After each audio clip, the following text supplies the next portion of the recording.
Então vamos nós. Vamos começar e mostrar principalmente os diferenciais. Porque a grande, vamos dizer assim, motivo, né, para que a gente tenha interesse pela reforma, eu acredito que são dois. Um é o mercado. O mercado hoje, né, principalmente devido à pandemia, as pessoas ficaram em casa e perceberam muitas coisas dentro de casa, né? Falta de conforto, ou aquela coisa que estava quebrado e ficava procrastinando, deixando para depois, para que, quem sabe, né, como ficava pouco tempo em casa, então aquela coisa não fazia tanta falta. Mas durante a pandemia as pessoas sentiram, né, necessidade de arrumar suas casas, de melhorar, mesmo esteticamente, né, o conforto, e isso fez com que houvesse um grande avanço nas reformas, tá?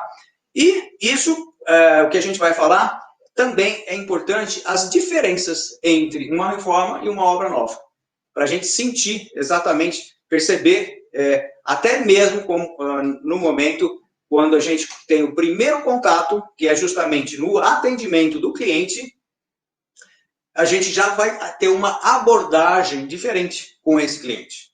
Por quê? Porque são outros motivos, né? São outras necessidades.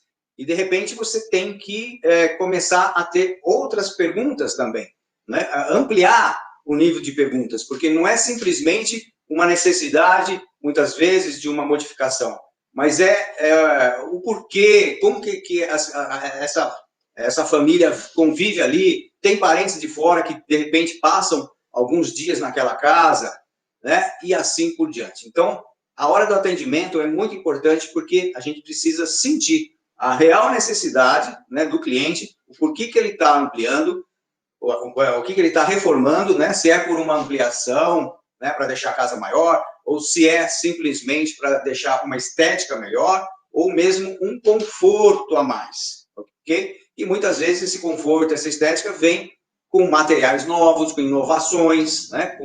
Com que aí a gente precisa estar muito atento ao mercado. A gente precisa estar realmente ligado, né? Tendo grandes parceiros que são os nossos fornecedores, para que a gente possa realmente conhecer, estar, vamos dizer, atualizado do que né? Quais são os materiais que estão aí disponíveis e para que eles servem e que, de repente, numa reforma a gente pode usar e ganhar muito com isso. Ganhar, né, a satisfação do cliente e também, muitas vezes, dinheiro, porque às vezes é muito mais prático, é muito mais fácil, né? Normalmente a tecnologia vem justamente para facilitar, né, com novos materiais, com novas aplicações, e então é importantíssimo que a gente esteja ligado a todo esse tipo de novidades, ok?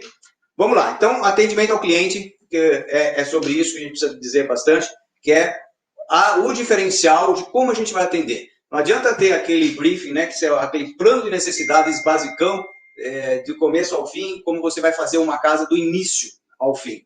Não, uma reforma são outras perguntas que vão gerar de acordo com o cliente. Por isso que a gente precisa ouvir muito o cliente, né? Ainda mais, né? Sempre a gente precisa ouvir, mas a gente vai fazer mais perguntas para ter mais respostas, para a gente ouvir mais o cliente, para que a gente realmente tenha a noção exata das necessidades daquela reforma, ok?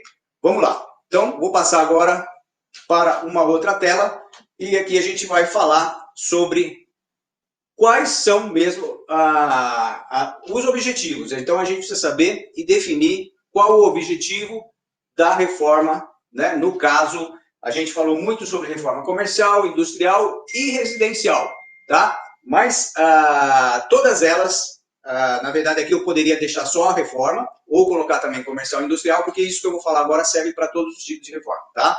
Então, as atividades, né, que exigem um profissional devidamente habilitado. Então, por quê? Por que eu estou falando mais no caso de residencial? Porque muitas vezes eu vou falar mais para frente no caso de apartamentos, quando você vai começar a fazer um trabalho juntamente, né, com outras pessoas, né? Num condomínio você vai começar a fazer uma reforma dentro de um apartamento, mas que vai afetar, né, a escadaria, o elevador, barulhos, tudo. Então, o residencial tem umas diferenças, que tem umas preocupações que a gente precisa ter conhecimento para que a gente não leve um fora, né? Não faça alguma coisa sem de inocente, né?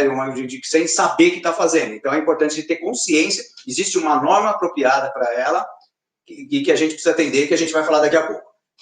Então, o que é uma reforma e por que tem que ser o profissional habilitado, né? Porque essa norma 16.280, ela diz o quê? Que uma reforma, para que tenha um profissional habilitado, ela é desde uma simples demolição de parede divisória, né? O revestimento, uma troca de revestimento, piso, parede, tá? Gesso, tá? Abertura ou fechamento de vãos, né? A gente tem feito muita reforma abrindo vãos. As casas, normalmente, até os anos 2000, eram muito fechadas, no sentido de cada cômodo era fechado. E hoje, a arquitetura tem mudado muito, tem deixado os ambientes mais abertos, com mais vidros, utilizando mais vidros, e isso faz com que aquelas pessoas que têm a casa, né, já feitas nos anos 70, 80, ou mesmo 90, queiram fazer reformas e deixar a casa mais atualizada. Então, vem a necessidade de abrir vãos. É muito mais comum o abrir, mas também existem situações onde a gente precisa fechar vãos. Alteração das instalações, né? Então, elétrica, hidráulica, por exemplo, muitas vezes a gente precisa não só alterar, mas como acrescentar, por exemplo, ar-condicionado, né? São situações que é muito comum, casas que sejam, né, reformadas para colocar equipamentos mais modernos. Alterações estruturais, isso nem se fala, né, que precisa de um profissional habilitado, mesmo porque é um risco de vida, né, que as pessoas correm, tá? Então, isso né, todo mundo sabe, mas não podemos deixar também de conhecer que um simples, né, piso, como eu falei, um revestimento, uma abertura de uma parede, também é necessário que haja um profissional habilitado, um engenheiro ou um arquiteto. E mesmo, muitas vezes, né, instalações de mobiliário, tá? Acontece muito, a gente vai falar aqui, de situações de que pessoas vão trocar, né, por exemplo, uns armários de cozinha, né, que são fixados na parede, e de repente estourar uma tubulação de água. Isso pode, ainda mais em apartamento, pode gerar um transtorno para o prédio inteiro, para todos os moradores. Então, é importante que tenha conhecimento. E como que vai ter? Através também de documentações dos projetos, olhar os projetos existentes, ver, né, se tem ali projetos de hidráulica, de elétrica, que vai facilitar a hora de furar uma parede, você saber se ali pode ter um tubo ou não. Então, o cuidado que você vai ter. Beleza? Flamarion está fazendo uma pergunta. Na reforma, além das perguntas frequentes, as necessidades do cliente, precisamos investigar o histórico da edificação. Se tem algum projeto, se tem alguma outra reforma anterior. Muito bom, perfeito. Nós vamos chegar nesse ponto. É isso mesmo. Nós falamos do cliente, mas nós vamos também falar dessa importância, desse histórico da construção.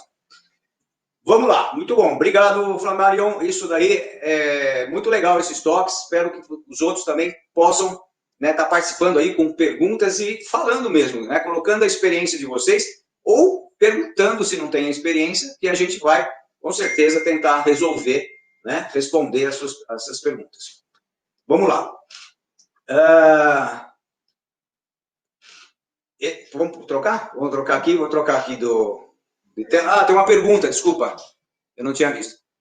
A Rafaela, opa, tudo bem, Rafaela? Como é que você está?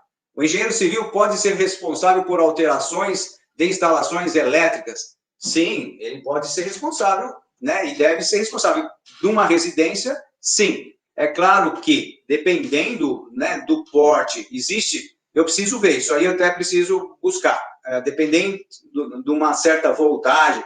Normalmente, por exemplo, quando é uma indústria, ele já foge da nossa alçada, aí precisa ter um engenheiro elétrico, né? Mas de uma residência, normalmente o engenheiro civil ele pode ser responsável, sim, sem problema nenhum, tá? Existem algumas cidades, eu já vi isso, de que a instalação, né, por exemplo, o pedido, né, da rede elétrica, né, para a concessionária, que nem aqui a CPFL, precisa ser um engenheiro elétrico, mas isso dependendo da carga. tá? Acima de um tanto, aí o engenheiro elétrico tem que participar. Beleza? Então tá bom. O Flamarion está falando que pode. Aí, obrigado, Flamarion. É isso aí, confirmou. É isso mesmo. Como o engenheiro, ó, o Max, valeu, Max. Como o engenheiro deve se portar diante de um possível cliente em sua residência, em sua residência nunca teve um responsável técnico. Ah, como o engenheiro deve se portar cliente de um problema. Ok, desculpe que fica meio longe aqui o computador, mas eu consegui ler. É o seguinte, olha, o que a gente pode dizer para você, Max? Quando não teve um responsável técnico, na verdade, você vai estar regularizando a obra. O ideal é que você regularize. Nós vamos falar aqui, como o Flamarion já falou, nós precisamos saber do histórico. De repente, esse histórico é que não existe projeto nenhum. Pode acontecer. Não tem nada. Aí, então, você vai fazer uma regularização, ou seja, você vai dizer que já existe, está regularizando aquele imóvel. Já existe uma construção, aí faz o projeto, né, faz o desenho todo lá, do que já existe, e coloca na observação, coloca na RT, que é simplesmente uma regularização, que você não tem responsabilidade daquilo que está feito. A sua responsabilidade é só de regularizar, né, documentalmente, perante os órgãos, né, prefeitura, cartório e tal, tá? E aí, diante dessa regularização feita, aí sim, a partir daí, você começa a ter a responsabilidade, né, do que for feito por você, tá? Então, não se preocupe se de repente existe alguma coisa feita que não foi você que fez e não fique com medo. Eu já vi, né, pessoas que ficam com medo, não vou pegar porque eu não... É claro que precisa ter alguns cuidados, tá? Porque como reforma, a gente precisa ter conhecimento do que está feito para a gente, dali em diante, fazer o que tem que ser necessário. Para a gente não fazer errado o depois, né? Então, isso é uma preocupação. Mas, vamos dizer, o que está feito, a responsabilidade, a partir do ponto que você chegou agora, a única coisa que você pode fazer é regularizar. Infelizmente, aquilo que foi feito não teve responsável mesmo, tá? Porque não tomaram as providências desde o início. E muitas vezes, por causa disso, geram milhares de problemas, né? Por isso que é importante a contratação do engenheiro logo de início. Beleza? Essa pergunta é que eu respondi, né? Então, tá bom. Se tiver mais pergunta, podem fazer, a gente vai interrompendo, tá? Eu acho bacana isso, porque fica mais objetivo. A gente vai falando realmente sobre o que vocês estão precisando, quais são as dúvidas de vocês, tá? Valeu, Lucas, seja bem-vindo. Vamos lá?